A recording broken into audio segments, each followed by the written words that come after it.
Então, boa tarde, pessoas, tudo bem com vocês?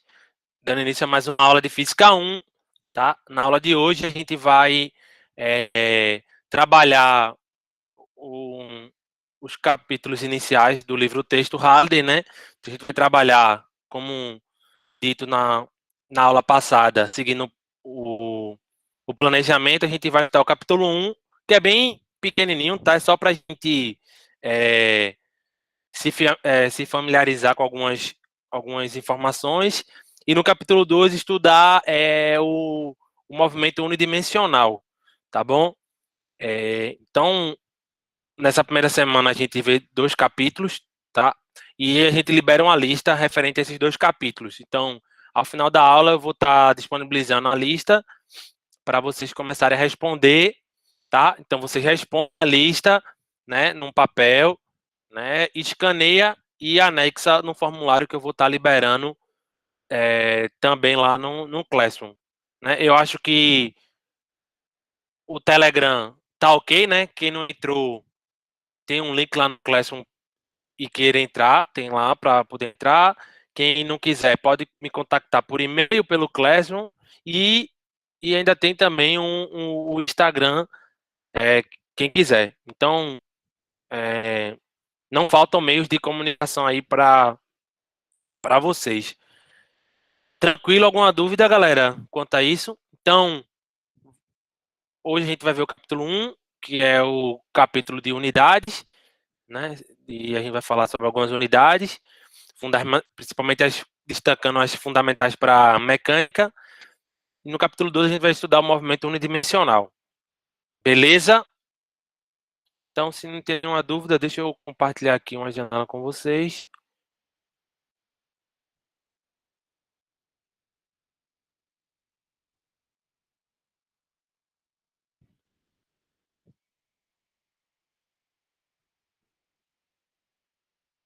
Chegou. Chegou para vocês. Sim, professor, chegou. Pronto. Vê só, como a gente tem, teoricamente, né, pouco tempo, 1h30, para a gente fazer, para eu ficar escrevendo simultaneamente é um pouco complicado, tá? Assim, a gente perde um pouco de tempo, acaba não dando tudo e a organização fica um pouco comprometida. Então, o que é que eu fiz, né? Eu tenho essas aulas paradas na folha de ofício normal, e eu, no semestre passado, eu meio que refiz as notas de aula ajustando para o ensino remoto.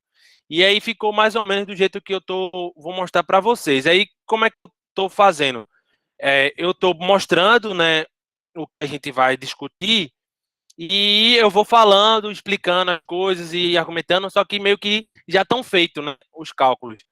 Então, aí algum cálculo que fique na dúvida, alguma coisa que fique um pouco mais complicada, a gente abre essa conta, né, e destaca, mas o que a gente vai fazendo é guiando os conceitos físicos, né,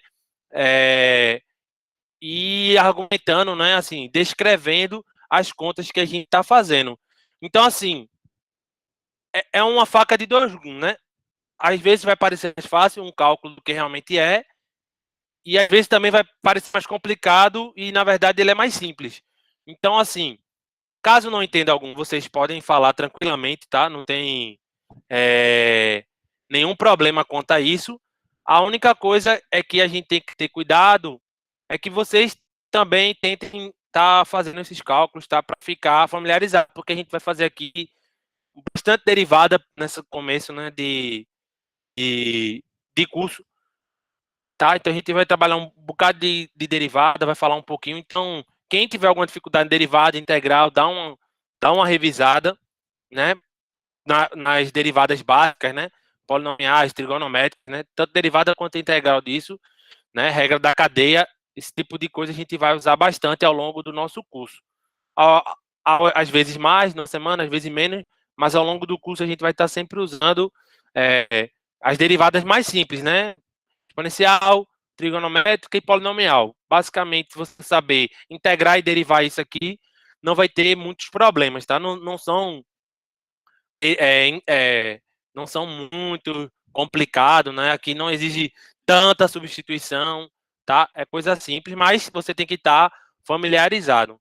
Então, deixa eu passar aqui. Então, nessa primeira aula, é o capítulo 1 do Halliday, é o capítulo de medição. Então, ele vai falar aqui um pouco sobre as unidades de medidas importantes para a mecânica, né? A gente vai falar um pouco sobre o Sistema Internacional de Medida, falar alguns exemplos e falar um pouco dessa conversão que é o básico, né, para a gente estar trabalhando, né? Conversão, regra de notação científica, ordem de grandeza, eu vou dar uma comentada com isso aqui rapidinho para a gente fazer esse, digamos assim, uma revisão matemática sobre isso. Tá beleza? Então, ó, só para deixar, né, que essa aula, né, para o ensino remoto, beleza? Então, o que é que eu tinha falado, né? Veja assim, já tá o slide meio que pronto, né? Só que não é pronto, eu fiz na mão, né? Porque fazer slide com muito cálculo assim, eu perdia muito tempo. Então eu escrevi, aí eu espero que dê para entender, tá?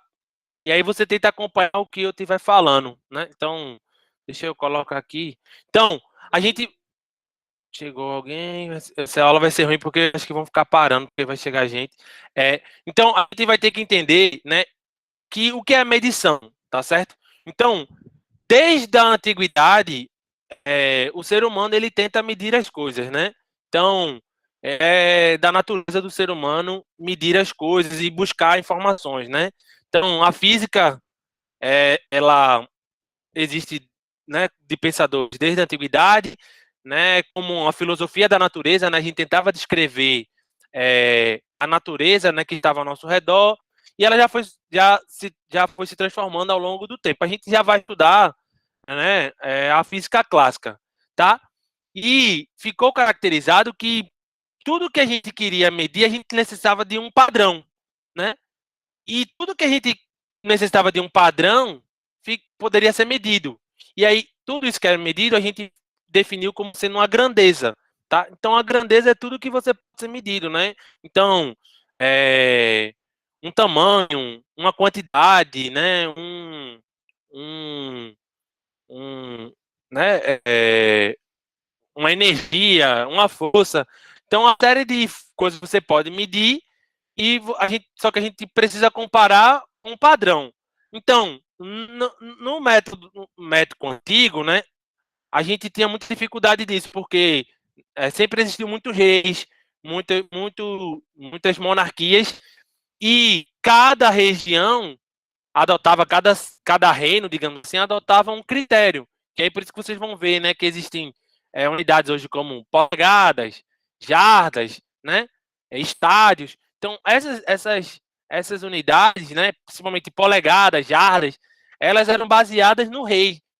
E aí, cada rei tinha seu tamanho, então acabava que alterava, né, o tamanho de coisas. Então, se você ia medir o tamanho de uma porta, pelo tamanho definido no reino, era um valor, por exemplo. Quando fosse, se mudasse o rei, era outra medida. Então, você não conseguia ter muito controle sobre isso. Então, foi assim, basicamente, até a Revolução Francesa, tá?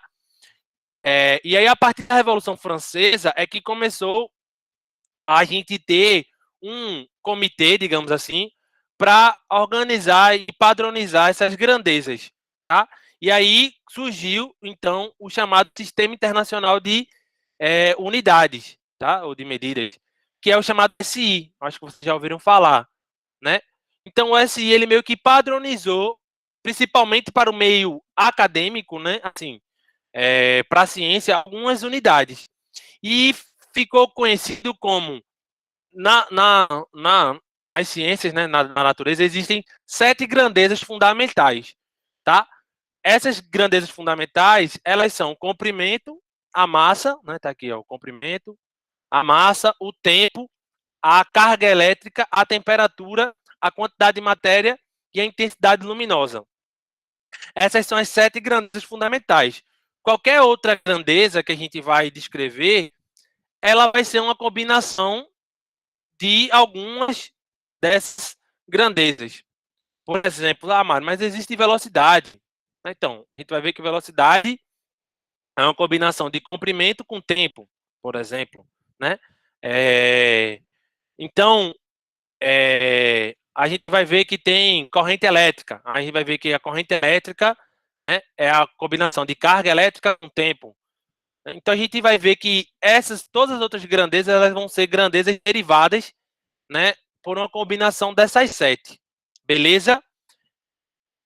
Embora esse sistema métrico esteja bem estabelecido, tá certo? Esse padrão, a definição do que é um metro, do que é um quilômetro, do que é um segundo, do que é cada uma dessas coisas, ela foi mudando ao longo dos anos, tá? A princípio, por exemplo, definia-se como o que vai ser um metro, por exemplo. Então, definia-se que tinha uma barra de platínio com as dimensões específicas e aquilo ali seria um metro. Então, para qualquer valor depois daquilo ali, né, você ia ter que se basear quantos tamanhos da barra aquilo ali dava. Então, se dava 1, 2, 3 barras, ia ser 1, 2 ou 3 metros. Só qual é o problema? Tipo, a barra, né, tanto a massa quanto o comprimento, por exemplo, que são esse tipo, eram formados por um objeto bem específico. Então, mas se você me disse com a temperatura diferente, você ia ver que ele ia poder dar um valor maior, um valor menor. Isso poderia variar. E não era interessante que essas grandezas, né, básicas pudessem variar. Então, os cientistas, né, tentaram ao longo dos últimos anos escrever essas grandezas em termos de constantes, tá? E aí, até o ano 2019, existia ainda alguma complicação. A última que conseguiu se descrever em termos de uma constante foi a massa. Todas as outras já foram escritas como as constantes. E o que é a constante? Porque a constante ela não vai mudar, não vai depender de uma situação específica. E aí a gente associou o novo sistema internacional, ele agora todas essas grandes fundamentais, elas são definidas a partir de uma constante. Por exemplo, para o metro, a constante característica é a velocidade da luz.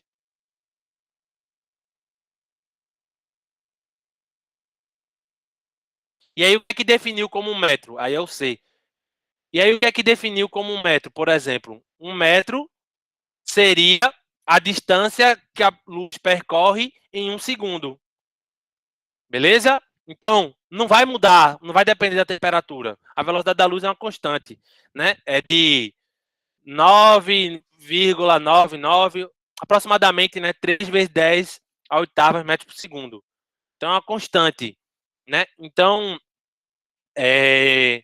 não muda com a temperatura, com a região, então ficou uma constante. Então, para a massa, que foi a última, a constante associada é a constante de Planck. Não sei se vocês já ouviram falar, que é o H. Já ouviram falar? Chama aqui de constante de Planck. Já ouviram falar na constante de Planck? Tem a ver com a energia, né, do sistema, tá? O tempo, ele foi baseado na constante de frequência, né, emitida por um átomo de Césio 133. Então, o Césio 133 ele tem uma frequência de radiação bem característica, que é constante. Então, o tempo de um segundo é justamente o tempo que leva para o Césio completar um ciclo. Tá? Então, a, a carga elétrica ela foi baseada pela carga elementar, beleza? Então, o Ezinho. Tudo isso aqui tem um valor, mas não precisa saber o valor disso, tá? São constantes. Então, se você botar constante de Planck, você vai ver frequência do Césio 133, que são aqueles relógios atômicos, então são bem precisos, né? Carga elementar. Então, se você colocar isso na internet, você vai achar. Para a temperatura, a constante que ficou definida é a constante de Boltzmann. Então, a gente estuda isso em termodinâmica, tá? Então, isso aqui é a constante de Boltzmann. É assim, ó, KB. Constante de Boltzmann. Quantidade de matéria é o mol, vocês já ouviram falar, e a constante é a constante de Avogadro, né? Já ouviram falar nessas? Sim, Já sim. ouviram falar em alguma dessas? E a última, que é a que a gente menos usa, né? No nosso dia a dia, talvez a menos conhecida, talvez em ótica, né? Vocês possam estudar isso, mas é a intensidade luminosa, que a constante é o KCD, né? Que é o candela, né? A unidade é candela, e a constante associada aqui é a constante de isso é a constante de eficácia luminosa.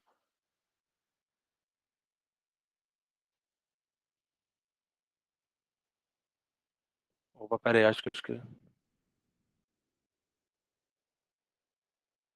Agora, cara, eficácia. Agora acho que eu escrevi.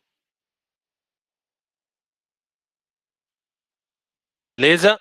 Então, essas são as unidades fundamentais. Qualquer outra que a gente falar pode ser escrita com a combinação dessas três. Em mecânica, qual é que a gente vai ter que destacar? Então, para mecânica, a gente vai se concentrar basicamente nessas três aqui: comprimento, massa e tempo. Beleza? Tranquilo? Então, todas essas unidades, você pode acrescentar um prefixo, tá? Então, esse prefixo, né, são aquelas potências, por exemplo, quilômetro, né? Então, alguns prefixos, né, que são algumas potências de 10, podem estar associadas. Então, os principais prefixos, né? Então, eu vou colocar aqui em duas colunas. Então, o primeiro a gente pode ter aqui o giga, o mega e o quilo.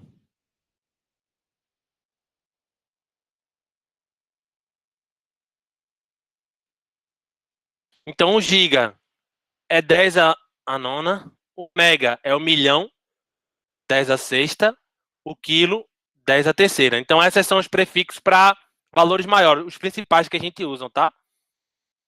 E tem os abaixo, aí abaixo a gente usa mais um pouquinho. Então, a gente tem o centi, que é centímetro, né?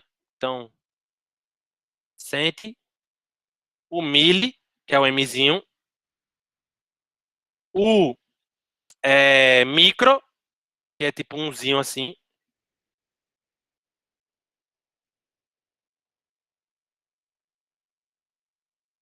micro. E aí o centi é 10 a menos 2, o mili é 10 a menos 3, o micro é 10 a menos 6. Também tem um nano, né? Tem um nano, tem o pico, beleza? O nano, nanotecnologia, né? Então é 10 a menos 9. Pico, pico é 10 a menos 12. Então, esses são os principais prefixos que podem estar associados a essas grandezas. Então, a gente vai ter, por exemplo, quilômetro, centímetro, milímetro, micrômetro, né? Nanômetro.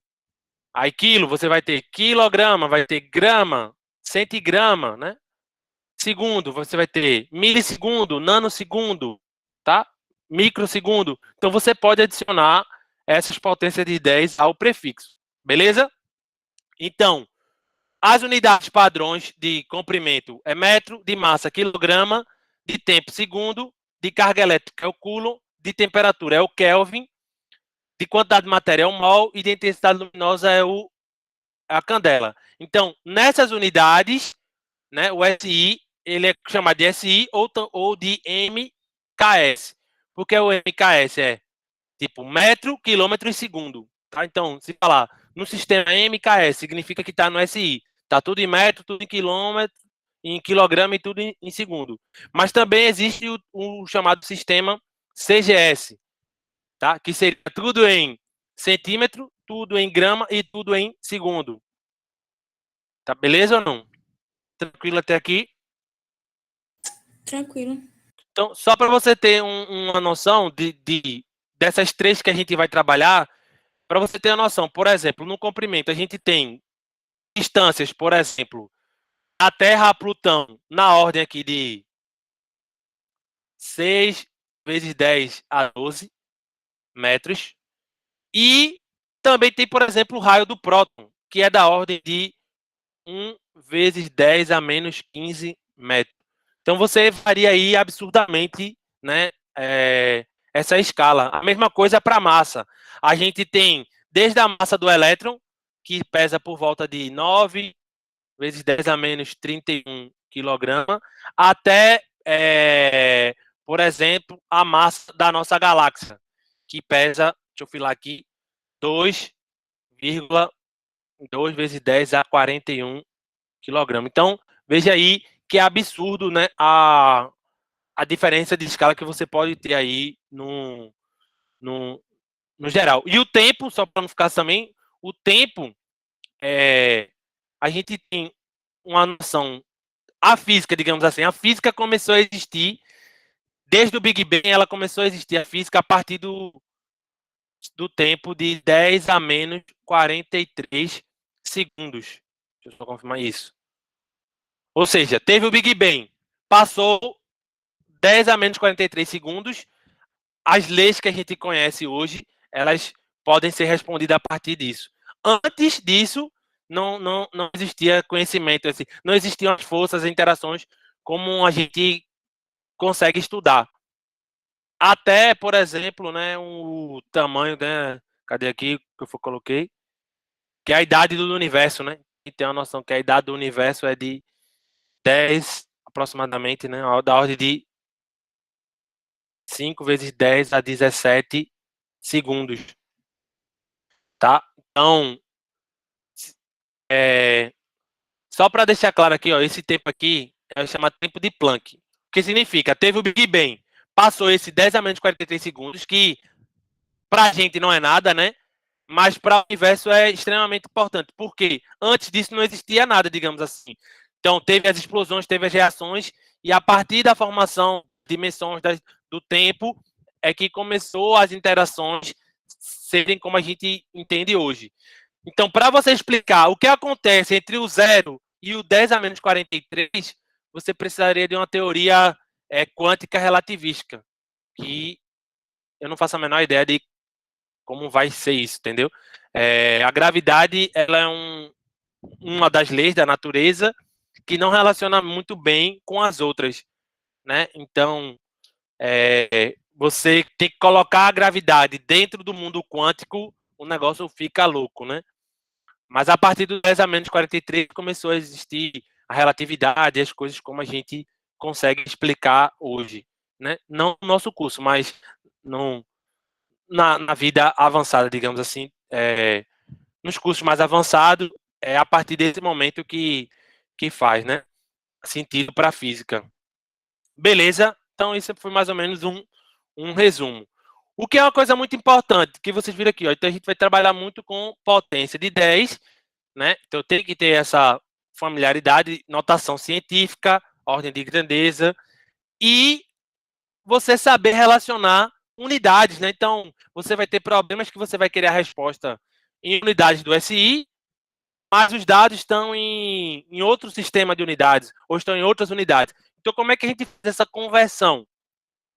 Então, a conversão, de maneira geral, ela se torna simples desde que você saiba como relacionar a grandeza que você quer com a grandeza que você tem. Beleza? Então, vamos ver aqui, ó. Então, como é que a gente muda de unidade? Então, vou fazer aqui 3 exemplos de como a gente consegue fazer essa mudança de unidade. Então, ó, o primeiro exemplo diz o seguinte, ó. Uma empresa faturou 30 milhões de dólares no ano. Quantos reais essa empresa faturou por minuto? Né?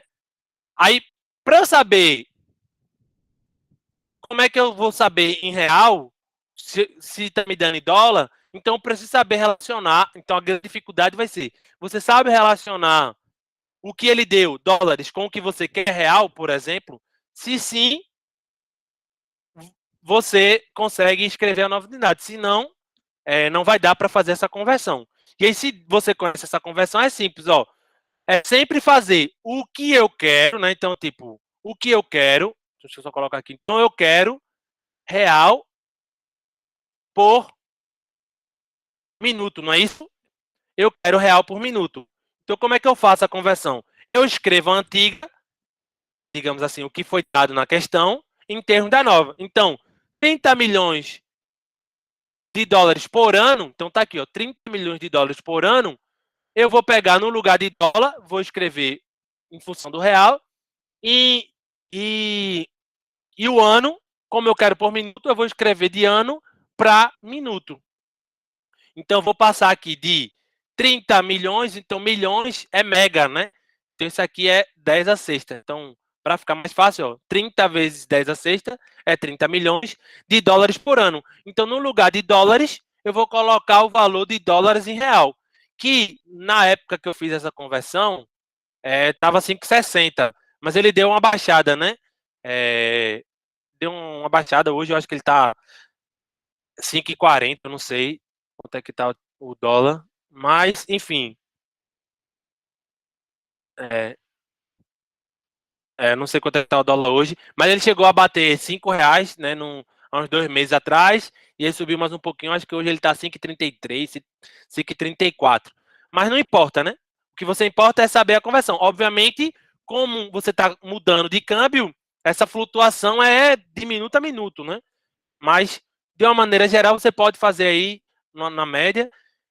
E, ó, na verdade, ó, eu fiz a 5,60, agora que eu tô vendo, os cálculos tá em referência a 5,50. Então, já vou colocar aqui 5,50, tá? Então, $1 equivale a R$ 5,50. E um ano, como é que eu passo de ano para dia? Então, um ano tem 365 dias, cada dia tem 24 horas e cada hora tem 60 minutos. Então, fazendo isso, eu estou passando de dólar por ano para real por minuto. Tá claro? Faz sentido para vocês até aqui? Faz sim. Faz sentido? Pronto. Então a gente só vai multiplicar aqui 5,50 vezes 30, né? Na verdade, a gente pode até colocar aqui o 30, eu posso colocar aqui, como tem um zero, eu posso adicionar um zero aqui. Então pode ficar isso 3 vezes 10 a sétima. Então vai ficar 3 vezes 5,50 e multiplicar 365 vezes 24 vezes 60. Fazendo essa conta aqui, vai dar 525.600 embaixo, no denominador, e em cima vai dar 16,5 vezes 10 a sétima. Essa conta aqui. Então, agora eu vou botar aqui, então, isso aqui, real por minuto, vai ser igual a 16,5 vezes 10 a sétima, dividido por, colocando aqui também potência de 10 para poder cancelar, vocês lembram? Então, para cancelar aqui, eu vou escrever aqui, ó, transformar esse número em potência de 10, eu tenho que andar... Oi? Oi? Alguém falou? Não? Acho que foi sem querer, professor. Não, tranquilo. Então, para quem não lembra, quando você quer ter um número e você quer escrever em termos da potência decimal, basta você deslocar a potência, a vírgula, tá? Então, se você deslocar nesse número aqui, 525.600, a vírgula está onde? Tá aqui, não é isso? Então, se você deslocar a vírgula para a esquerda, você adiciona potência de 10 positivas no número. Se você desloca a vírgula para a direita, você adiciona potência de 10 negativa no número. Beleza? Quem não lembrava, pegou? Então, para a esquerda, a potência de 10 aumenta, para a direita, a potência de 10 diminui. Quantas vezes? Quantas vírgulas você andar. Então, se você andar uma casa decimal, eu só aumento uma ou diminuo uma potência de 10. Beleza?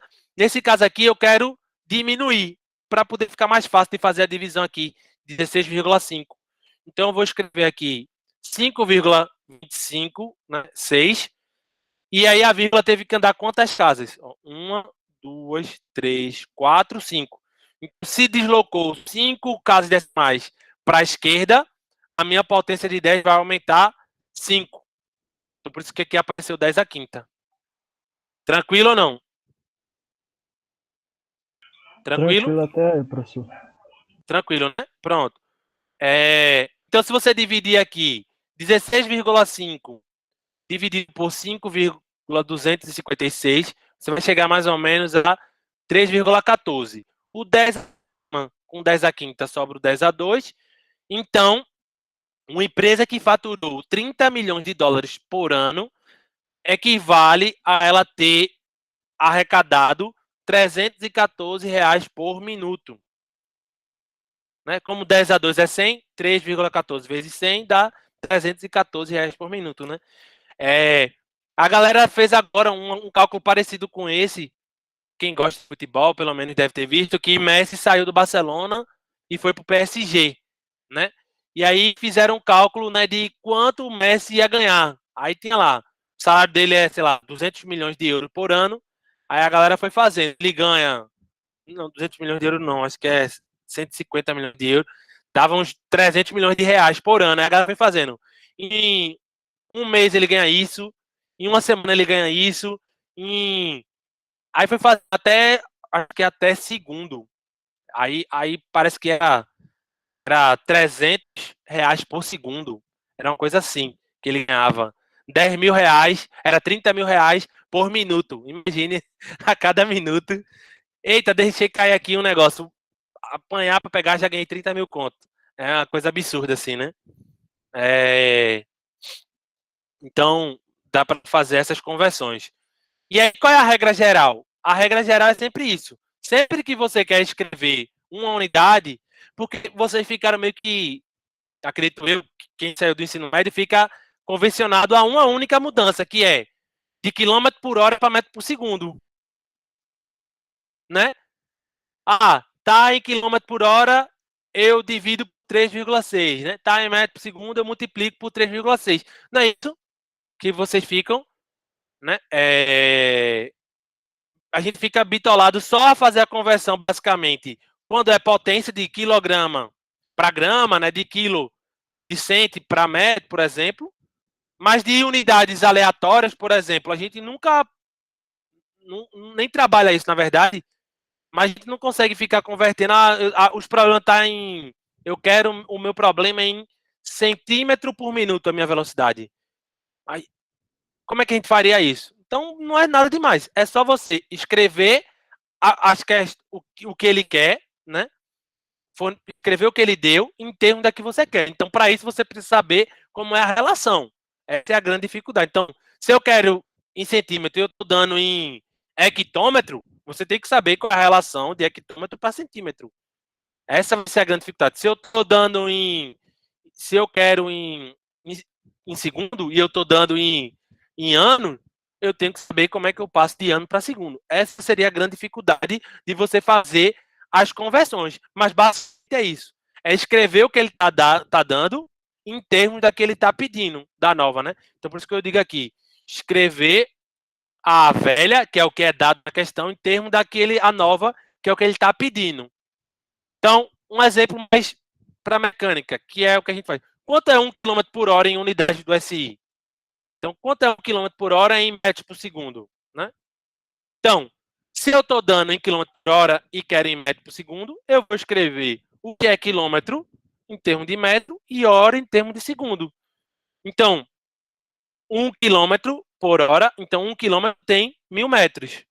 E 1 hora tem 60 minutos e cada minuto tem 60 segundos, ou seja, 60 vezes 60. Então, 1 hora tem 3.600 segundos. Beleza? Então, cancelando aqui, ó, eu tenho aqui 2 zeros, né? Eu posso cancelar esses 2 zeros com um zero aqui. Então, vai sobrar 10 sobre 36. 10 sobre 36 é 1 sobre 3,6 metros por segundo. E aí, por isso é aquela regrinha, ó, de quilômetro por hora para metro por segundo, ó, você vai dividir por 3,6. Se você quiser de metro por segundo para quilômetro por hora, você vai multiplicar por 3,6. Né? Então, por isso que a gente usa o 3,6. Né? Entendeu? Ou não? Mas isso a gente não usa quando a gente vai passar de metro por segundo, por exemplo, ao quadrado de aceleração, né? De metro por segundo ao quadrado para quilômetro por hora ao quadrado. A gente não usa isso. Já perceberam que a gente não tem uma regrinha?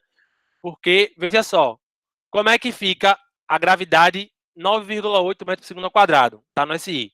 como é que eu escrevo a gravidade em termos de quilômetro por hora ao quadrado? Então, para escrever, eu vou pegar a unidade velha, que é metro por segundo ao quadrado, e escrever em função da nova, quilômetro e hora. Então, o que é metro, eu vou escrever em função de quilômetro. Então, 1 metro é 10 a menos 3 quilômetros. É o inverso, né? Beleza ou não? Tranquilo. E no lugar 1 segundo para passar para hora é o inverso. Quando era para passar de hora para segundo é 3.600. Então, o contrário você divide, né? Então, então fica aqui 3.600 a menos 1. Tudo isso, como está aqui ó, ao quadrado, você vai levar essa unidade de tempo aqui ao quadrado. Então, fazendo aqui 9,8 vezes 10 a menos 3. O 3.600 a menos 1 ao quadrado é 3.600 a menos 2. Como está embaixo menos 2, não dá para levar ao quadrado. Né? Então, eu vou, como está negativo, eu vou jogar para cima. Quando eu jogo para cima, eu mudo o sinal. Não é isso? Então, estava 3.600 a menos 2 ao quadrado embaixo, ele veio para cima aqui, positivo. Tá claro para vocês? E aí eu vou fazer essa conta aqui. 3.600 ao quadrado vezes 9,8. Isso vai dar 127.008 quilômetros por hora. Beleza? Beleza? Beleza, professor. Tranquilo? Só que aí, como o problema aqui, ó, como o problema só tinha 2 algarismos significativos, você deve deixar sua resposta também apenas com 2 algarismos significativos. Então, eu vou escrever isso aqui em notação científica e deixar apenas com 2. Então, a minha vírgula vai sair daqui e vai vir para cá. Então, isso aqui vai ficar 1,27008. Aproximando para a primeira casa decimal, que seria ter dois algarismos significativos. Então, como depois do 2 tem o 7, então o 2 é aproximado para 3. Então, fica aproximado aqui 1,3. Né? Então, agora eu só tenho Professor, 1. Oi, licença. diga. Joel disse que ele não entendeu muito bem a parte dos expoentes negativos. Isso a gente aprende, né, no ensino, acho que é no fundamental, né, não lembro. Mas assim, ó, vou botar aqui, ó. Isso aqui, eu vou refazer essa conta aqui, ó, no cantinho. É 9,8, vou fazer aqui, ó. 9,8 vezes 10 menos 3 quilômetros, né? Essa é a primeira parte. E o metro, e a hora para segundo, não, na verdade, segundo para hora, você divide por 3.600. Então, quando eu dividir por 3.600, vai ficar 1 sobre 3.600. Que é a mesma coisa que 3.600 a menos 1. Não é porque 10 a menos 3, não é 10 a menos 3, né? Divide esse número por 1.000. Né? Então, o 10 a menos 3 esse número, na verdade, ele deveria estar embaixo. Tudo isso ao quadrado, né? Isso aqui é a hora ao quadrado. Então, quando eu fizer esse aqui ao quadrado, vai dar 9,8, 10 a menos 3 quilômetros. Vai dar 3.600 a menos 1 ao quadrado, vai dar menos 2. E hora ao quadrado dá hora ao quadrado. Só que como é que eu vou fazer 3.600 elevado a menos 2? Eu não faço a menor ideia de como faça isso. Mas eu sei que quando eu tenho um expoente negativo ou positivo, não importa, se eu quiser jogar ele para cima ou para baixo, não tem problema de uma fração. Né? Não tem problema. Basta que você mude o sinal do expoente. Então, como ele estava negativo embaixo, eu joguei para cima, ele vai ficar, como estava negativo e ele veio para cima, ficou positivo. E aí eu sei fazer 3.600 ao quadrado. Eu não sei fazer 3.600 a menos 2, né? Tá claro isso ou não? Aí veja aqui, quanto é isso aqui? Quanto é isso aqui? Quanto é isso aqui? 1 sobre 10. 0,1, não é não? Escreva 0,1 em notação científica. Se eu passar a vírgula, vai para a direita. Quando a vírgula vai para a direita, eu diminua a potência de 10. Então, quando eu passar a vírgula para cá, isso aqui vai ficar 10 elevado a menos 1. Tá vendo que é a mesma coisa? Ó? 1 sobre 10 é a mesma coisa que 1 sobre 10 a menos 1. Ou seja, o 10 estava embaixo, ele pode ir para cima. Mas ele tem que mudar o quê? O sinal do expoente. Isso serve para qualquer número. Tá claro agora ou não? Tá claro agora ou não? Tá sim, professor, ele agradeceu. Tranquilo.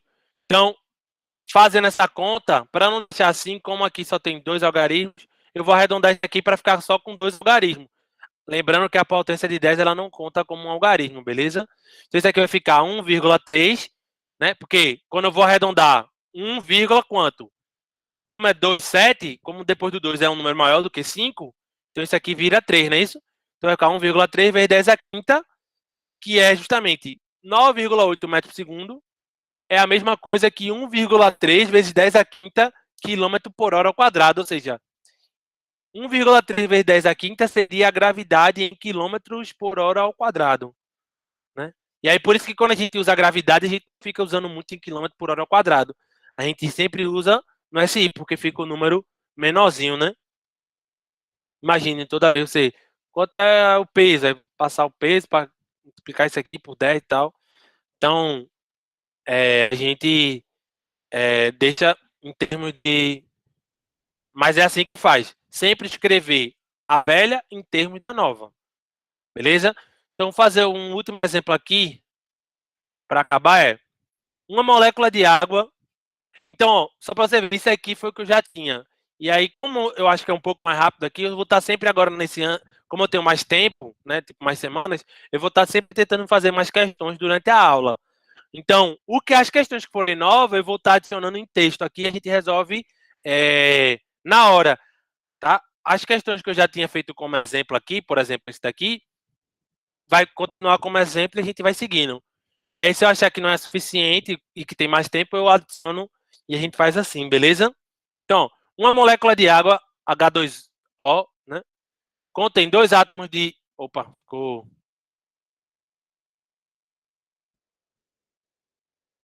hidrogênio. 2 átomos de hidrogênio e um átomo de oxigênio. Um átomo de hidrogênio tem uma massa de 1 U. Esse U, quando está se referindo à massa, ele se refere à massa atômica. Ele está dizendo que a massa atômica do hidrogênio é 1. E a massa do oxigênio é 16. Né? Isso tem a ver, né, com o número, né, o número atômico lá, né, o número de elétrons e desculpa, o número de prótons, né, o número atômico de prótons e nêutrons, né? Então, tipo, o hidrogênio ele só tem um próton, né? Então a massa atômica dele é 1, por exemplo. O oxigênio, eu não lembro quanto tem, mas eu acho que tem 8 prótons e 8 nêutrons, por exemplo. Então a massa atômica dá 16. Eu posso estar falando alguma besteira na quantidade aqui, mas é isso que se refere à massa atômica. Beleza? Faz alguns anos que eu não estudo química de verdade. Então, mas está relacionado com isso, não tem a ver com o quilograma. Aí ele pergunta, ó, qual é a massa de uma molécula de água em quilogramas? Beleza, eu sei em unidades atômicas, mas como é que seria em quilograma? Então, ó, para eu saber em quilograma, eu vou pegar a massa do antiga, que está na massa atômica. Aí, quanto é a massa de uma molécula de água? Ela tem 2 hidrogênios e um oxigênio. Então, a massa total dela, né, em relação à massa atômica, é 18U. Concorda ou não? Porque é a massa de 2 hidrogênios mais a massa de um oxigênio. Isso é a massa atômica de uma molécula de água. Beleza? E aí, qual seria a dificuldade? Você sabe quanto é a massa atômica em relação a quilograma? Então, ele poderia não ter dado na questão, poderia ter dado, né? Mas ele deu aqui, ó, que uma unidade atômica é 6,66 vezes 10 a menos 27 kg. Então, eu vou, no lugar desse U, eu vou colocar 6,6 vezes 10 a menos 27 quilograma. Pego a antiga massa atômica em função da nova, quilograma. Então, fazendo isso aqui, a massa em quilograma vai dar quanto? 18 vezes 1,66 vezes 10 a menos 27 quilogramas. Isso aqui dá quanto? Né? Pegando a calculadora aí, você pode fazer tranquilo. Isso aqui vai dar 29,88 vezes 10 a menos 27 quilogramas. Mas veja, no problema, ele deu aqui ó, os dados com 2 algarismos significativos. E aqui eu tenho quantos algarismos significativos? Eu tenho 1, 2, 3, 4. Então eu tenho que deixar apenas com 2. Então eu vou colocar aqui em notação científica, fica 9,88. Como eu andei uma vírgula para a esquerda, eu aumento a potência de 10. Como tinha menos 27 mais 1 dá 10 a menos 26 quilograma. Só que ainda está com 4. Então eu vou arredondar para cá. Quando eu arredondar 2,988 para um algarismo só, quanto é que isso aqui vai dar? Para 1 não, né? Para 2, né? Não, vai dar para cá. Então quando eu arredondar 2,99 para 2, então isso aqui vai dar 3,0 vezes 10 a menos 26 quilograma. Beleza ou não? Beleza ou não? Beleza, professor. Tranquilo? Então essa é a massa de uma molécula de água. Uma única molécula de água tem essa massa. 3 vezes 10 a menos 26 quilogramas. Letra B, ele pergunta, quantas moléculas de água existem nos oceanos da Terra, cuja massa estimada é de 1,4 vezes 10 a 21 quilogramas. Ele quer saber, né, quantas moléculas tem.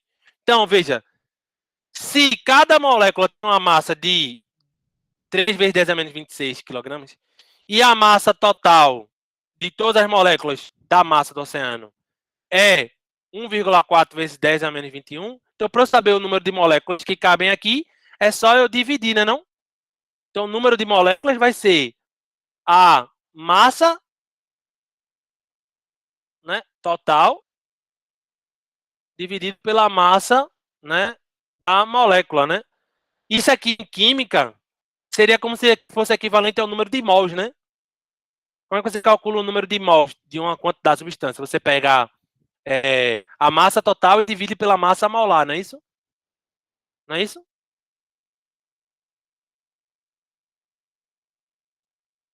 Então vamos lá. Então a massa total é 1,4 vezes 10 a 21 dividido por 3 vezes 10 a menos 26. Então, quando você fizer aqui o 10 a menos 26, foi quem? Foi Júnior que perguntou, foi? Da outra vez da potência. Quando vai 10 a menos 26, ele está embaixo, eu posso jogar para Tinha cima. sido Joel. Joel, né? Então, Joel, aí, 10 a menos 26 está embaixo, eu vou jogar para cima. Então, isso aqui vai ficar 1,4 dividido por 3 vezes 10 a 21 vezes 10 a 26. Então, se você dividir isso aqui vai dar 0,466 vezes 10 a 21 vezes 10 a 26 vai dar 10 a 47, né? Colocando tudo com 2 algarismos significativos, eu vou colocar isso aqui com 2 algarismos significativos, vai ficar 4,6, esse aqui vai ficar 5, como a vírgula andou uma casa para cá, né? Isso, como andou uma casa para cá, 5 para a direita diminui, então vai ficar 5 vezes 10 a 46 moléculas.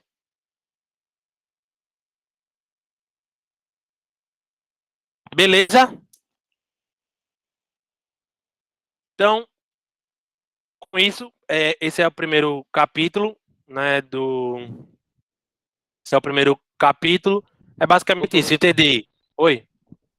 Eu não entendi essa última parte, porque ali estava dividindo por 3, mas do nada isso sumiu.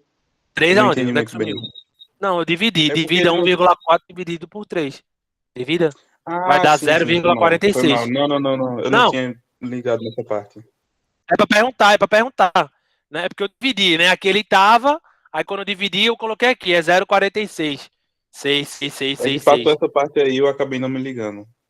É para perguntar mesmo, é para perguntar mesmo. À vontade. Aí, só quem entendeu daqui para cá, o que foi que eu fiz? Porque eu preciso escrever com 2 algarismos significativos. Ó. Aqui tem um 2, aqui tem um 2. Então, se isso aqui fossem alternativas A, B, C, D, E, ia ter assim: 1, 2, 3, 4, 5 vezes 10 a menos 46, tá ligado? Não ia ter assim 0,4666. Se o editor for rigoroso, né, fisicamente. Aí, para escrever com 2 algarismos. Oi. Licença. Como é para ficar com 2 algarismos significativos, no caso, não ficaria 4,7, não? 6. Porque o 5, no caso, ficaria um algarismo só significativo, não? Sim, tô entendendo o arredondamento, né? Aqui, né? Isso, foi porque você disse que tem que ficar com 2 algarismos significativos. Isso, Aí, como pode fica ser com que seja. 5... Vai ficar 4,67, né? Assim, 66, aí quando você vai arredondar para cá.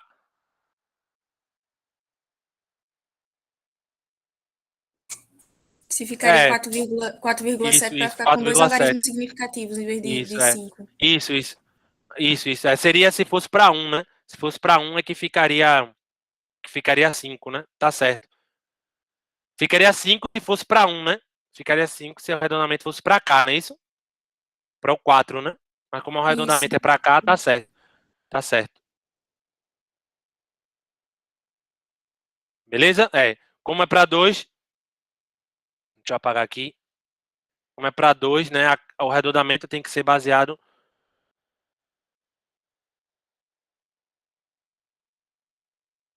Pronto. Então, como é para 2, né? Então, vai ficar 6. Como é 6, adiciona 1, né?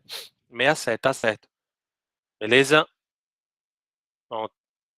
Show. Beleza? Pronto, é assim que fica. Então, vamos para o capítulo 2 aqui. Então, o capítulo 2 é o movimento retilíneo. Tá, assim, só para completar o capítulo 1. Então, quando você pegar o capítulo 1, você vai ver que ele vai falar um pouquinho da história da massa, do comprimento e do tempo. Vai falar dos prefixos, como eu falei, né? Vai falar dessas relações. E é basicamente isso que ele fala realmente no capítulo 1. Ele é bem curtinho. E aí o capítulo 2, ele começa com o movimento retilíneo, né? E aí o movimento retilíneo é porque vai ocorrer em uma dimensão. Então, isso aqui é basicamente como se fosse a chamada cinemática escalar. Tá? Então, esse também é um capítulo de revisão do seu primeiro semestre, digamos assim, do seu primeiro ano. Beleza? Então, tudo que eu vou falar aqui agora, vocês já estudaram no primeiro ano do ensino médio. Que a gente vai estudar o movimento retilíneo uniforme, movimento retilíneo uniformemente variado, digamos assim. Só a gente vai acrescentar um pouquinho de matemática para os termos de velocidade, aceleração, né? Que é aceleração instantânea, aceleração média, velocidade instantânea, e vai fazer meio que uma análise gráfica dessas coisas. Beleza? Então, para entender o que é o movimento retilíneo, também conhecido como movimento unidimensional, é aquele movimento que vai ocorrer em uma única direção. As principais, né, características desse movimento seria o movimento que ocorre na vertical, e aí lembrar que cada direção tem 2 sentidos, tá bom? A gente vai estudar, vai entender isso melhor no capítulo 3, quando a gente estudar vetores, tá bom? Mas lembre que cada direção tem 2 sentidos. Então, o movimento na vertical, você pode ter um corpo subindo ou descendo, você pode ter um movimento horizontal, né? Indo para um lado ou para o outro, e você pode ter um inclinado, né? Assim, uma rampa.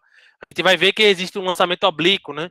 E aí, no caso do oblíquo, eles já são 2 direções, né? Então, você pode andar também inclinado, basta que você escolha o seu referencial de acordo com o movimento, você pode tratar isso aqui como um movimento ao longo de apenas uma direção, beleza? Um contra-exemplo de movimentos, né, unidimensionais seriam, por exemplo, um movimento que ocorre numa curva, né, que é como eu falei, um movimento circular, um movimento oblíquo, né? Isso tudo, você precisa de duas direções. Então, você, por exemplo, um movimento numa curva aqui. Então, você tem uma parte do movimento na horizontal e uma parte do movimento na vertical. Então, você tem duas direções aqui, né? Então, durante a curva, né? Então, isso aqui vai caracterizar quando a gente for estudar movimento em duas ou três dimensões, que seria, no caso, movimentos oblíquos e no movimentos circulares, tá bom? E aí, só para lembrar que tudo que a gente vai estudar, ele depende do referencial, tá certo? Então, o que é o referencial? É a escolha, né, de um corpo para tomar como referência. Em geral, a gente escolhe os referenciais inerciais, né, que são aqueles que não estão acelerados. E tudo vai depender em relação ao referencial. Então, a questão de movimento e repouso vai estar sempre associada a um referencial. Além disso, o tamanho dos seus objetos vai depender do seu referencial, né? O que você quer estudar. Então, quando você tem uma dimensão, né? Por exemplo, você vai estudar um movimento de um trem lá numa ponte, você vai querer saber quanto tempo o trem leva para atravessar uma ponte, fazer uma ultrapassagem numa viagem. O tamanho do trem, né, da ponte, eles vão ser relevantes para o problema, né? Porque se o trem for muito grande, você gasta mais tempo. Se a ponte for muito grande, você gasta mais tempo. Então, isso vai ser relevante para o problema. Então, se a dimensão for relevante para o problema, a gente diz que o corpo é tratado como chamado corpo extenso. O que é um corpo extenso? É que o tamanho do objeto ele vai ser relevante para o problema. Se o tamanho do objeto não for relevante para o problema, por exemplo, eu vou fazer uma viagem de Garanhuns para Recife. Se eu falar que vai durar 2 horas, 3 horas, por exemplo, o tamanho não vai fazer muita diferença. Se vai durar 3 horas, você não vai chegar antes ou depois, né? Se você tiver num trem ou se você tiver num carro. O tamanho não faz tanta diferença nesse tipo de questão. Então, nesse tipo de problema, o objeto ele pode ser tratado como ponto material. Beleza? Então, corpo extenso, quando as dimensões do problema não puder ser desprezível, e ponto material, quando as dimensões do objeto podem ser desprezíveis. E aí, normalmente, o que a gente faz é pegar a ponta, né? E tratar o corpo extenso como uma partícula. E aí a gente toma como referência ou o começo ou o fim, né? Não vai fazer muita diferença, tá certo? Então, quando a gente trata com ponto material, normalmente a gente está descrevendo a posição apenas da ponta dianteira do objeto. Tranquilo? Tranquilo? Entenderam o que é corpo extenso e ponto material? Sim, professor, tranquilo. Pronto. E aí, escolhemos agora, né, o nosso objeto, se vai ser extenso ou material. A posição que ele vai estar, por exemplo, ele está perto ou está longe, né? Se eu falar, né, eu estou perto ou estou longe, faz sentido para você falar só estou perto ou estou longe? Não faz sentido, né? Você está perto ou está longe de quê, né? Então, você precisa definir a sua posição em relação ao referencial. E aí, o nosso referencial, a gente chama de origem. Então, onde a gente escolher o nosso referencial, a gente vai chamar de origem. Chamada de origem dos espaços. Beleza? Definida a origem, que é o nosso referencial, é o nosso marco zero, você pode posicionar, na verdade, você pode descrever a distância de um objeto em relação a essa origem. Só que, como é um movimento em uma dimensão, você pode ter um objeto, digamos, à direita da origem e à esquerda da origem. Beleza?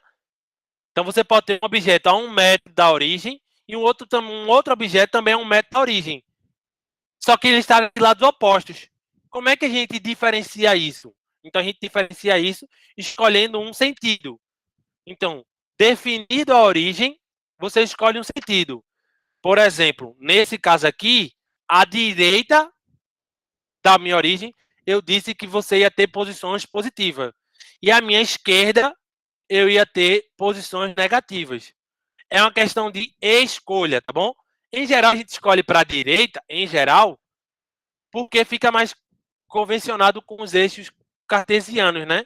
Então, normalmente a gente escolhe o eixo da horizontal orientado para a direita e o eixo vertical orientado para cima.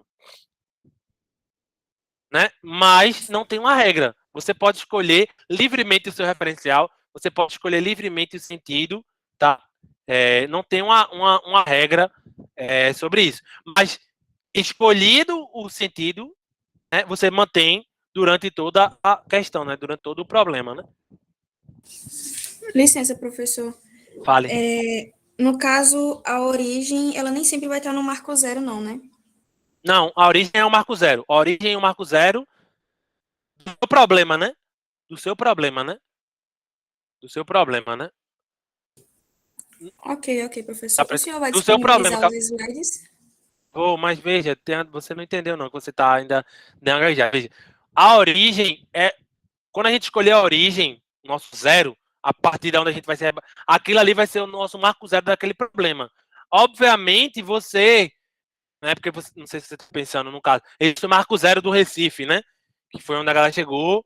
E aí as distâncias foram baseadas a partir dali. Mas você pode dizer que a sua casa é o marco zero, entendeu? E fazer a análise a partir da sua casa, entendeu? O marco zero vai ser o referencial que você escolher. Ele vai estar na origem onde você escolher. Marco zero e origem é a mesma coisa. Beleza? Agora, existem infinitos marcos zeros. Essa é a parada. Existem infinitos marcos zero. Né? Digamos assim. Por quê? Porque você que escolhe quem vai ser seu marco zero.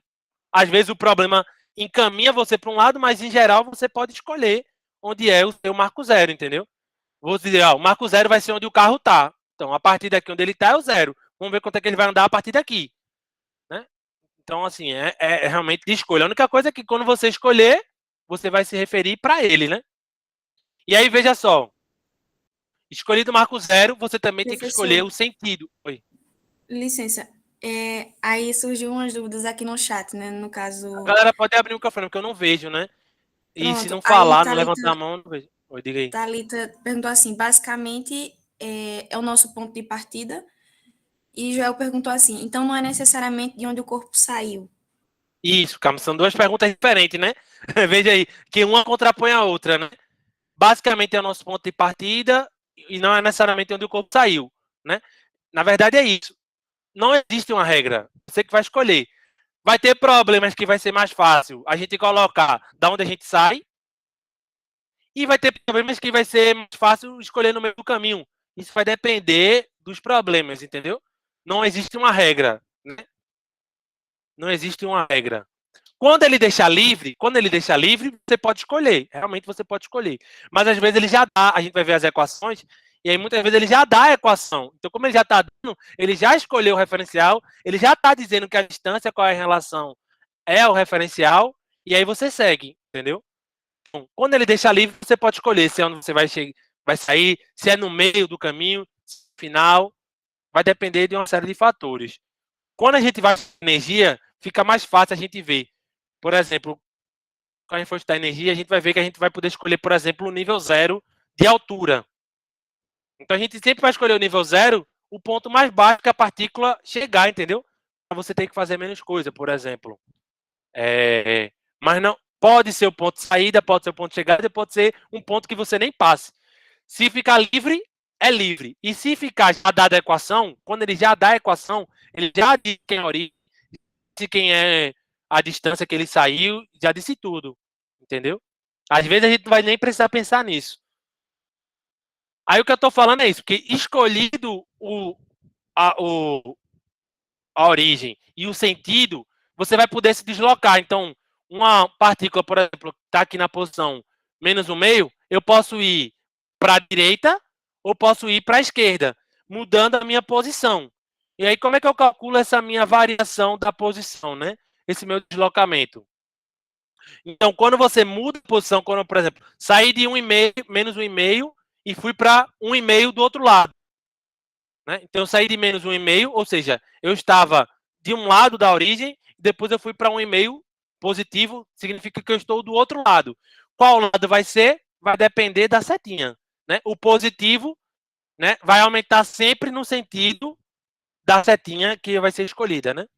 E aí, como é que você calcula esse deslocamento, né?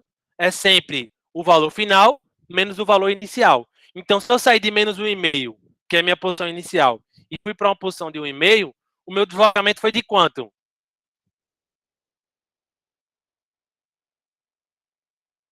Meu deslocamento foi de quanto? O final é 1,5 menos o inicial. Quanto era o inicial?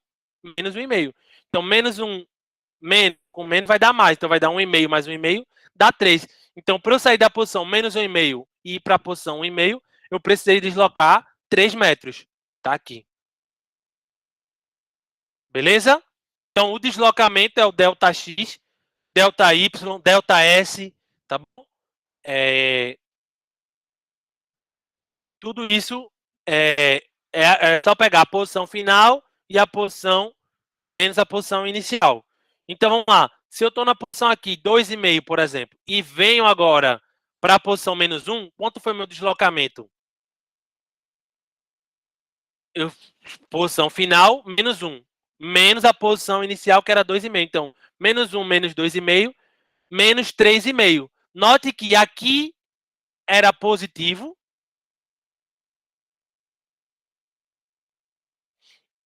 E aqui é negativo. Qual é a diferença? Então, quando o deslocamento é positivo, o que é que significa? Significa que você está andando a favor da trajetória. Não importa qual é o sentido da trajetória. Se o deslocamento é positivo, você está andando no sentido trajetória. Se o deslocamento der negativo, como é o caso aqui, significa que o objeto se deslocou contra a trajetória. Sacou ou não? Sacou ou não? Então, se você calcula um deslocamento e acha um valor positivo, significa que aquele imóvel se deslocou a favor da trajetória. Você pode ou não ter informações para onde ele estava apontando, mas é o que você sabe aqui, ele se movimentou a favor da trajetória. E se der um deslocamento negativo, significa que ele se moveu contra a trajetória, né? A orientação da trajetória, né? Beleza? E aí, o valor absoluto, né? Se você tomar um módulo, né? O módulo é sempre um valor maior ou igual a zero, né? Vai ser zero se a posição final for igual à posição inicial, né? Se a posição inicial for igual à posição final, o seu deslocamento é zero. Beleza? Professor, Agora, licença. oi, diga. Thalita perguntou, sempre que for negativo, é contra a trajetória? Sempre que o deslocamento for negativo, é contra a trajetória, né? Significa que eu estou voltando na trajetória, né? Pode fazer qualquer um daqui, pode pegar qualquer valor aqui e voltar um. Como é o final menos inicial, o final vai ser sempre menor do que o inicial. Então, como ele vai ser sempre menor, isso aqui vai dar sempre um número negativo. Entendeu? Então, se você volta na trajetória, o final sempre vai ser menor. Então, um número menos um número maior vai dar um, né? Faz a diferença e o sinal do maior. Então, vai ser sempre o sinal do negativo. Tá certo ou não? Sempre vai dar um número negativo. E o contrário também vai verdadeiro. Então, sempre que você for a favor da trajetória, o final vai ser sempre um número maior. Então, sempre que é um número maior, essa diferença vai dar sempre positiva. Tá certo? Beleza ou não? Beleza, professor, ela agradeceu. Boa. E aí, veja só. Uma coisa que tem que ficar muito clara é que deslocamento, eu só olho o final e o inicial. Eu não olho o que ocorre durante, né? Eu só olho o início e o fim. E faço a subtração do final menos o inicial. Então, o deslocamento, né? A variação do espaço ou deslocamento é diferente de distância percorrida, tá certo? A distância percorrida ou distância efetivamente percorrida é o módulo de quanto você andou em cada trecho. Beleza? Então, se você somar a distância que você realmente andou, não importa, né? Se você vai sair e vai voltar para o mesmo lugar, você andou para ir para um lugar e voltou. Né? Por exemplo, que eu quero dar um exemplo. Se você está em casa, vai na padaria e volta, se você perguntar qual foi o seu deslocamento né, de sair de casa e voltar. Se eu sair de casa e no início eu estou em casa e no final estou em casa, o seu deslocamento é 0.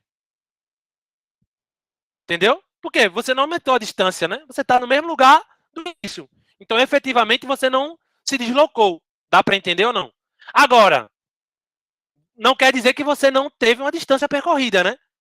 Então, você pode ter ido na padaria e voltado, então você vai somar a distância que foi para ir para a padaria e somar a distância que foi para voltar para a padaria. Então, a distância percorrida é diferente do deslocamento, tá certo? O deslocamento eu só vou olhar o início e o fim. Então, veja só, uma partícula ela avança 2,3 metros, ou seja, eu estava em casa, digamos assim, e fui na esquina de casa, andei 2,3. E depois eu voltei para casa, eu voltei os mesmos 2,3. Quanto foi o meu deslocamento? Então, o meu deslocamento foi a posição final menos a posição inicial. A posição final e a posição inicial é o mesmo, né? Então, é 0. Beleza ou não? Agora, Tranquilo. a distância percorrida, não. Eu andei 2,3 para ir e andei 2,3 para voltar. Então, a distância percorrida, que a gente chama de Dzinho, é a soma, né, dos módulos de cada distância que você andou. Beleza? Então, de cada Licença, trecho que você professor. percorrer... Oi. Thalita perguntou assim, por exemplo, se saio de casa e vou à padaria, e da padaria vou à escola, a distância é só entre a casa e a escola? O deslocamento, vamos supor, vou fazer um desenho aqui para ver se fica assim, ó. Vamos supor aqui, sua casa. Então, você vai até a esquina, vamos supor, e a escola está no meio do caminho, né? Sei lá.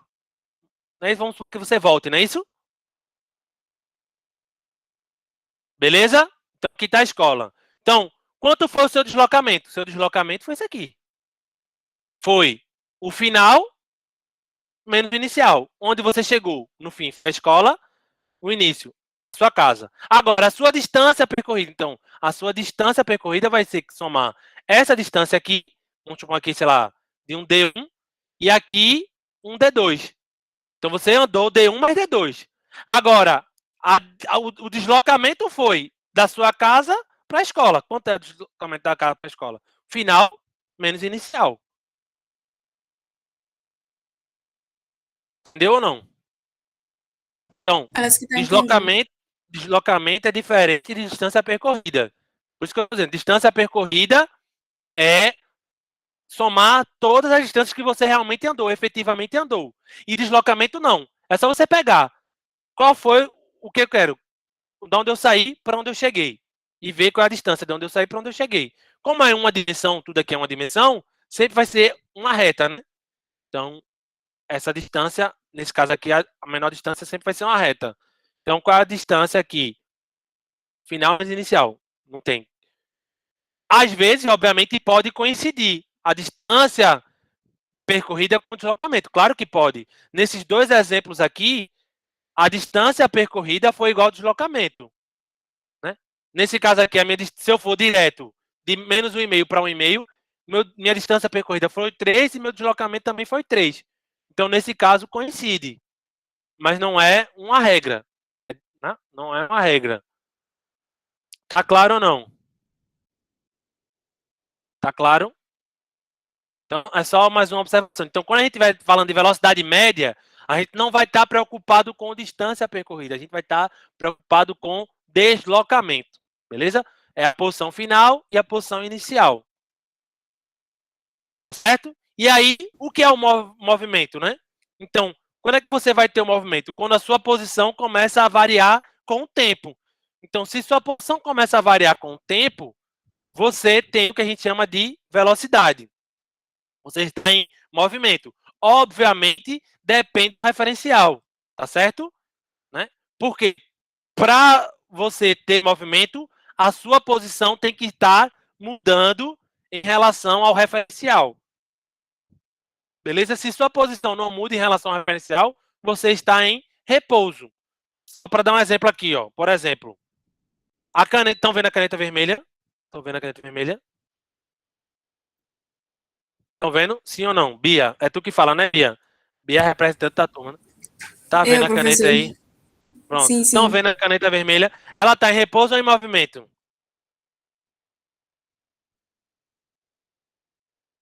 Ah, diga aí, ela tá em repouso ou em movimento? Repouso. Repouso? Então, Eu percebi um negocinho aqui, não tô conseguindo ver. não tá vendo não? Ô, Tá vendo professor, não? depende do ponto de Não, vista, foi né? meu PC aqui. Isso. Ah, Ela tá. tá em Exatamente. repouso se comparada a outra caneta, certo? Exatamente, perfeito. Depende do referencial, é isso que eu tô falando. Exatamente isso. Depende do ponto de vista, o ponto de vista é a nossa referência. Se a referência for a caneta preta, a posição entre a caneta preta e a caneta vermelha está alterando. Se está alterando, está em movimento. Se não está, está em repouso. Então não está alterando, né? A distância entre elas é sempre a mesma. Então, em relação à caneta preta, não está em movimento. Mas em relação à janela do quarto, né? Em relação ao meu nariz, por exemplo, está mudando a distância, né? Então, se está mudando a distância, você está em movimento. Então, por isso que a gente diz que o conceito de movimento ele é relativo. Por que ele é relativo? Porque depende do referencial. Então, como é que você vai saber se uma coisa está ou não em movimento?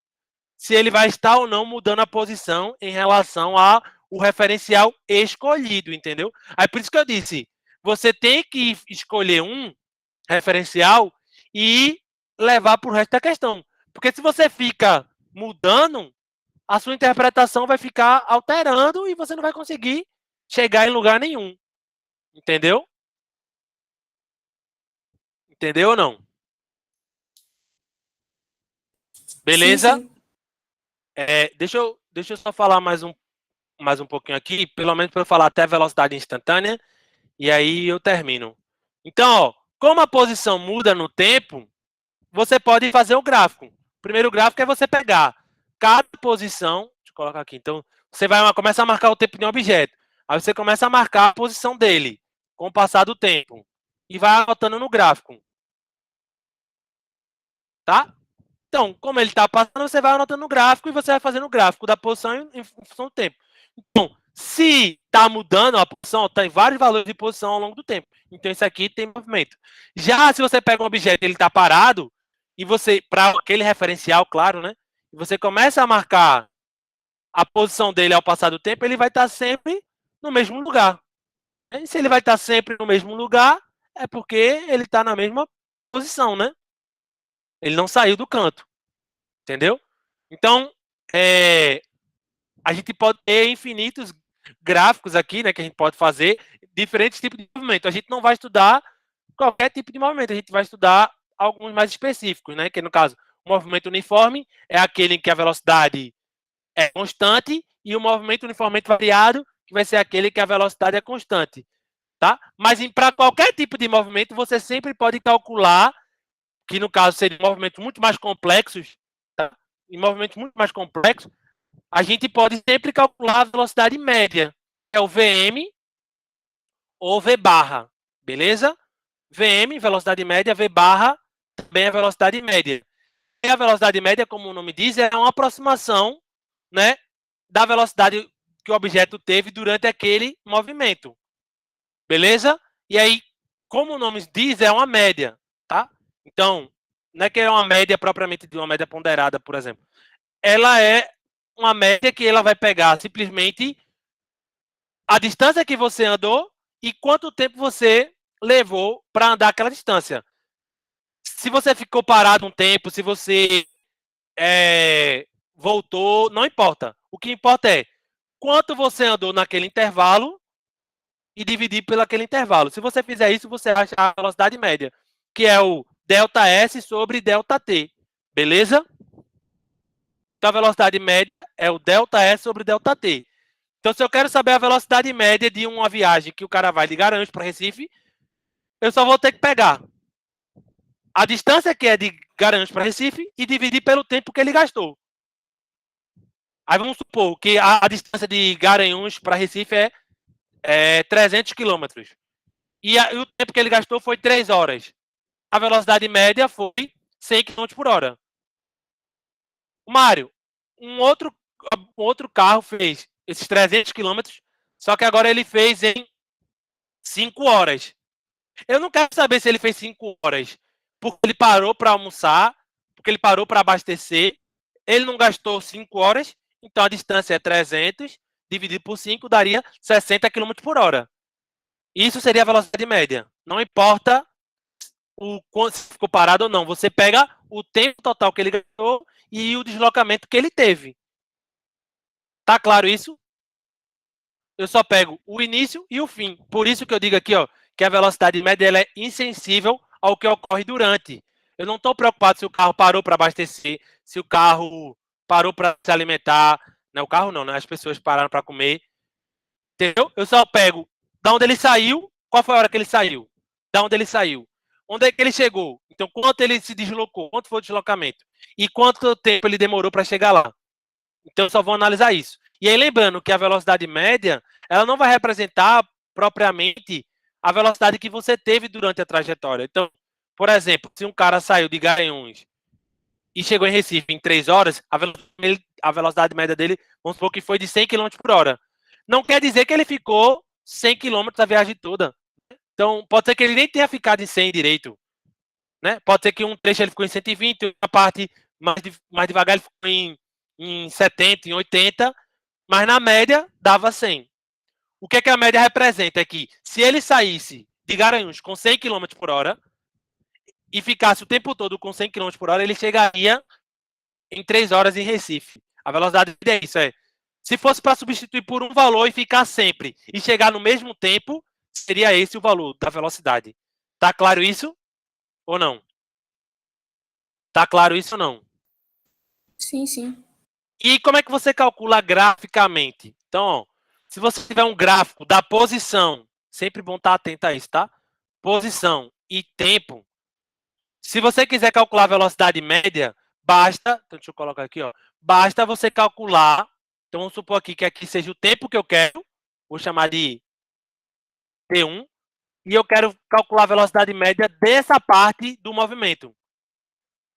Ponto aqui, que eu vou chamar de T1, até T2, beleza? Não necessariamente é o início do movimento, percebe? Mas da onde eu quero até onde eu vou é de T1 até T2 e eu calculo aqui, ó. Deixa eu botar aqui de azul. Então, eu calculo aqui, ó, essa inclinação dessa reta, porque a inclinação dessa reta vai ser o final menos inicial, então posição final. Então, esse aqui vai ser o meu x2 e aqui é o meu x1. Então, essa distância aqui é o x2 menos o x1, que é o meu deslocamento nesse intervalo aqui, dividido por esse intervalo aqui, que é o meu T2 menos T1, que é o meu ΔT. Então, se você calcular essa inclinação dessa reta aqui, ó, nada mais é do que o ΔX sobre o ΔT. Então, se você quer calcular a velocidade média num gráfico, basta você calcular a inclinação da reta secante. Né? Lembrando que a reta tangente é quando cruza em um único ponto e a reta secante é quando cruza em 2 pontos. Não é isso? Então, se você calcular essa inclinação dessa reta, né, o coeficiente angular dessa reta tangente, você acha a velocidade angular. Então, a velocidade angular nada mais é do que a inclinação da reta secante nos 2 pontos, né, no intervalo que você quer calcular essa velocidade média. Beleza? Vocês já viram derivada, não é? Vocês não já viram derivada? Vocês já viram Já. derivada, não foi? Qual a interpretação gráfica da derivada? A derivada é a inclinação da reta tangente àquele ponto. Lembra disso ou não? Eu vou mostrar aqui. Mas se você lembrar, a definição derivada de uma função é qual é a inclinação da reta tangente àquele ponto. Isso é a definição de velocidade instantânea, né, da derivada.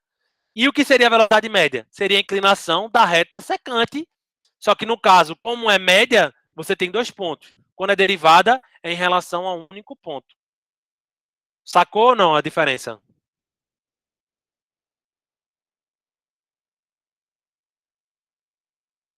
Sacou ou não? Então,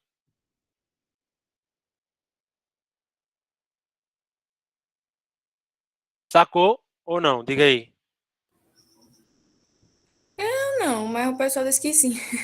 Não, pô, veja. Lembra não que derivada, Diga quando é que de você novo, por faz favor, para derivada me de uma entender. função? Ó, a derivada lá de uma função, sei lá. Você vai pegar a função lá qualquer, qual é a derivada do f de x. Então, a derivada do f de x é, você vai primeiro dizer em qual ponto, né? Então, você vai escolher aqui um x1. Então, quando você pegar aqui a reta tangente a esse ponto aqui, a reta tangente é só uma que passa num único ponto, né? Quando você pegar a inclinação dessa reta aqui, é justamente a derivada. Beleza? Só que a média não é em relação a um ponto, porque são dois. Então, no caso da média, é um intervalo de tempo.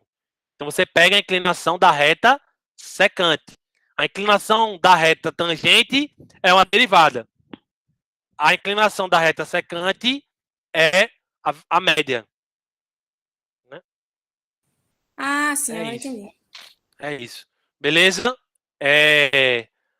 Aqui está um exemplo que eu fiz, né? Por exemplo, suponha que a função f de t seja dada por 2t menos t ao quadrado, a quarta, no SI. Calcule a velocidade média no intervalo de 0 a 1 e de 1 a 1,5 e represente num gráfico a velocidade média, né? Então, para saber a velocidade média, eu preciso saber a posição final e a posição inicial e dividir pelo tempo. Como são dois intervalos, eu vou ter duas velocidades médias. Tá claro isso ou não?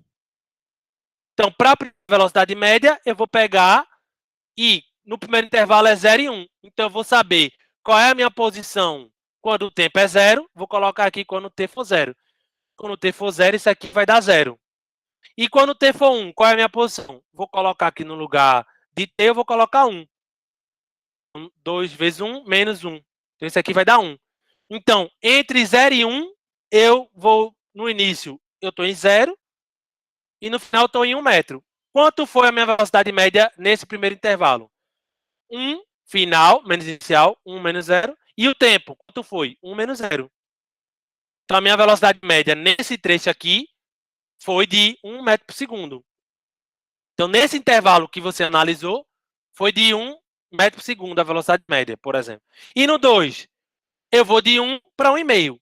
Quando eu vou em 1, eu já sei qual é a minha posição, que é a mesma, né? Se substituir 1 aqui, vai dar o mesmo. E quando eu tiver 1,5, qual vai ser a minha posição? Então, no lugar de 1,5, eu vou colocar aqui 2 vezes 1,5 e 1,5 a quarta. Então, você fazendo esse cálculo aqui, vai dar 2 vezes 1,5 menos 1,5 elevado a 4. Então, 2 vezes 1,5 dá 3. 1,5 elevado a 4 dá 5,06. 3 menos 2,06 dá menos 2,06 metros. Então, no segundo trecho, a minha posição inicial em 1 é 1 metro e a minha posição final é menos 2,06. Quem vai ser a minha velocidade média? Vai ser o final menos o inicial dividido pelo tempo final menos o tempo inicial. Então, vai ficar menos 2,06 menos 1 dividido por 1,5 menos 1, que dá meio. Então, você fazendo essa divisão aqui vai dar menos 6,12 metros por segundo. Note que esse aqui deu positivo e esse aqui deu negativo. O que significa? É que no primeiro intervalo, o seu deslocamento foi a favor da trajetória e no segundo intervalo, você meio que voltou na trajetória. Né? Essa velocidade média está negativa. Então, você está voltando. Professor, Beleza? Oi. licença, o pessoal está perguntando aqui, Joel perguntou, dá para achar secante por derivada? No caso, a inclinação. Não. Tipo... Pela função aqui, achar secante, né? Não dá. Não dá. O que é que daria? Se eu desse o gráfico e pedisse a velocidade média. Então, se eu desse esse gráfico, o gráfico disso aqui é mais ou menos aqui, tá bom? É mais ou menos essa curva azul aqui. Então, se eu desse esse gráfico, você poderia, em vez de fazer essa substituição, só calcular a inclinação dessa reta aqui. Você acharia exatamente para 1 metro, e para 2 seria a inclinação dessa daqui, seria isso aqui. Mas nesse caso aqui, você teria que conhecer a forma do gráfico ou saber escrever esse gráfico, né? Por exemplo, eu acredito que vocês não saberiam desenhar esse gráfico, né? Eu também não. Não é nenhum desmérito. Eu também não sei desenhar esse gráfico assim, de cabeça. Lógico, a gente sabe, se fizer, né, com cavidade, etc, etc, etc, você consegue fazer. Mas aí é melhor fazer direto, né? Fazer o teste com cavidade, né? Primeira derivada, segunda derivada, né? Máximo, mínimo, fazer essas coisas, você conseguiria fazer o gráfico. Mas é muito mais tempo. Então, no caso que ele dê a função, você faz assim direto. Aí, se ele der o gráfico, você pode fazer pela fórmula ou fazer pela secante. Né? Desde que você saiba que é da onde ele quer para onde, né? De 0 a 1 é a primeira secante e de 1 até 1,5 a outra secante, né?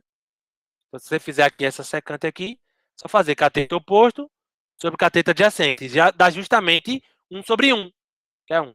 E essa aqui você faz o cateto oposto, né? Vai ter aqui, cadê? Tá aqui, cadê aqui? Porque tem que pegar aqui, cadê? Então, fazer essa inclinação aqui, dá aqui o... que seria essa inclinação aqui, né? Cateto oposto seria essa distância aqui, sobre o cateto adjacente, que seria esse cateto aqui. Você acha exatamente isso daqui, tá? Então, se ele desse a função, você pode fazer a secante direto pelo gráfico. Se ele der a função, eu recomendo que você substitua os valores e ache. É muito mais simples do que desenhar o gráfico e saber exatamente onde é que um passa, né? Você tem que saber exatamente onde esse um passa, né? Então, fazendo o gráfico, eu fiz o gráfico aqui, mas não era para fazer o gráfico da função. Era só para traçar a reta secante. Então, pega da origem, como ele sai da origem. Então, pega da origem e traça uma reta com inclinação de 1. E o outro parte do 0, parte do 1 e traça uma reta com inclinação de menos 6,3. Então, seria pegar esses 3 pontos aqui, né? 0, 1 e menos 2,06 e traçar essas retas, S e S. É o que ele pediria nesse gráfico.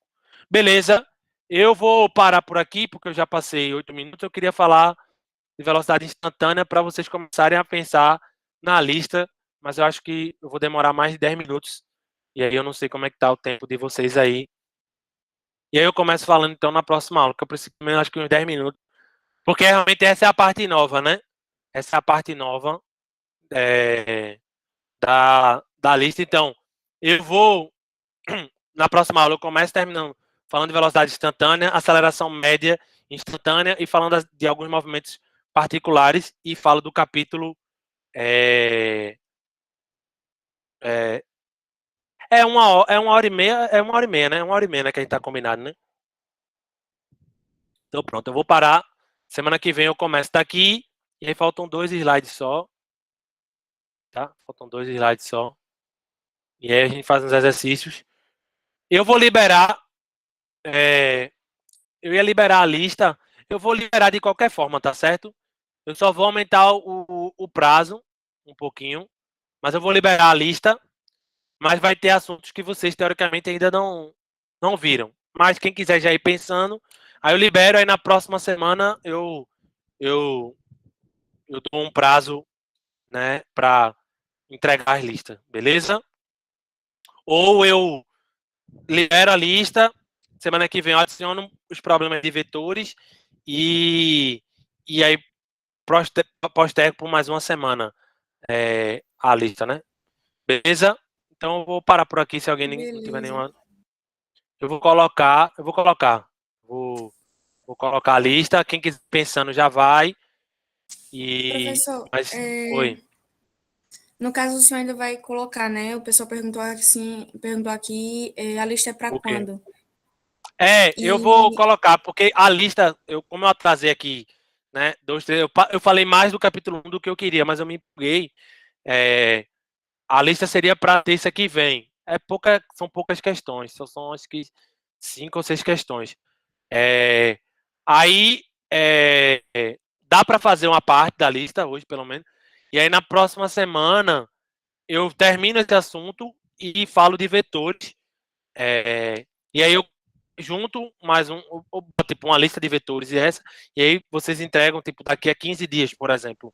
Junta essa lista com a de vetores, entendeu?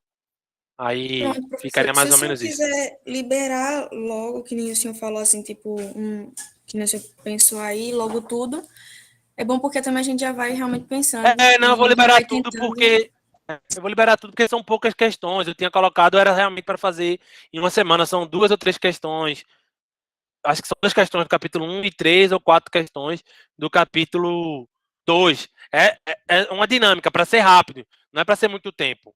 Então, não vou liberar 2 questões só para vocês fazerem. Eu vou liberar as 6, vocês fazem. Aí o que é que eu vou fazer? Semana que vem eu termino o assunto. Vetores é um pouco menor, eu falo de vetores e libero a lista de vetores e aí junta essas listas diferentes, vão ser corridas diferentes, numa semana só, por exemplo, e aí eu corrijo, né, com um pouco mais de tempo, mas entrego. Beleza? Sem estresse.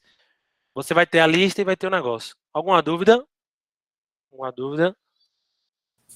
Não, professor, de boas. Não, tá tranquilo, Thalita, tá tranquilo. Beleza? Então, mais tarde daqui a pouco eu coloco a lista e a gravação quando upar, porque demora pra caramba pra upar essas aulas. Então, daqui pra amanhã a aula tá lá no, no, no Classroom. Beleza? Qualquer dúvida, tamo às ordens, tá? Então, tamo junto. Falou, valeu. Fui. Valeu, professor. Tchau, tchau. Boa tarde. Valeu. Tchau, Boa pessoal. Até tarde. semana que vem. Até.